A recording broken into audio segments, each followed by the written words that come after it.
Napanood ko etong bulalas na ito, statement na ito, matapang na pahayag na ito ng isang magaling na abogado na si Attorney Dino De Leon.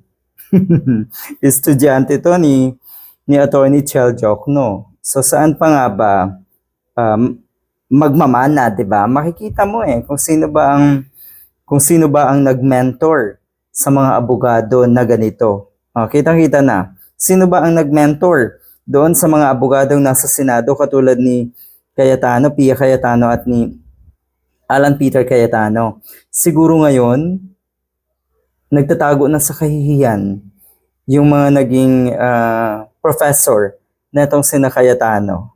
Siguro talagang nakakahiya kasi yun yung naging product, yun yung naging resulta, yun yung naging outcome ng kanilang pagtuturo. Kaya yun, totoo yun. Ang sinasabi ko madalas ay, akala nyo talaga Pia Cayetano at Alan Peter Cayetano, ang pinapahiya nyo dito ay yung mga sarili nyo lang. Hindi. Kahit yung mga guru nyo, saan ba nag-aral itong mga ito? Yung institution din, pinahihiyan nyo. Matapang si Attorney Dino De Leon at ang sinasabi niya ay tungkol kay Mr. Robin Padilla. Ayaw na Mr. Robin Padilla sa ICC, alam natin yan.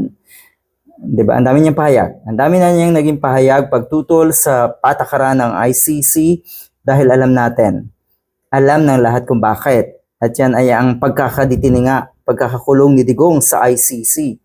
At isa si Mr. Robin Padilla rin sa mga nagpapakalat ng kasinungalingan tungkol sa ICC. At ang proseso ang nangyari sa pagkakaaresto ni Digong, isa po itong si Mr. Padilla.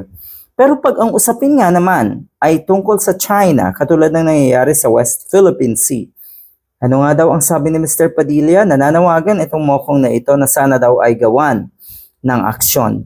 Nino? Sige nga, bakit kailangan mong manawagan kung ang totoo ay kasama ka dapat sa gumagawa ng solusyon sa mga ganitong problema dito sa ating bansa, Mr. Padilla? Kaya katuloy na sasabihan ni Atty. Dino De Leon na traidor ka. Traidor, two-faced ang tawag sa'yo dahil pagdating sa China, abay himod puwit ka raw.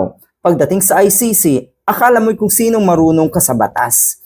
Akala mo'y alam na alam mo at kaya mo ang ICC. Magmamatigas ka, Mr. Padilla?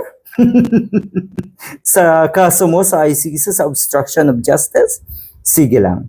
Baka naman, etong mga ganitong sitwasyon ay mapanood at mabasa ng mga apo mo. Kahihiya ka talaga. Hanggang sa dulo, kahihiya ka. Sabi nga ni Miss Angel Locsin, tama na.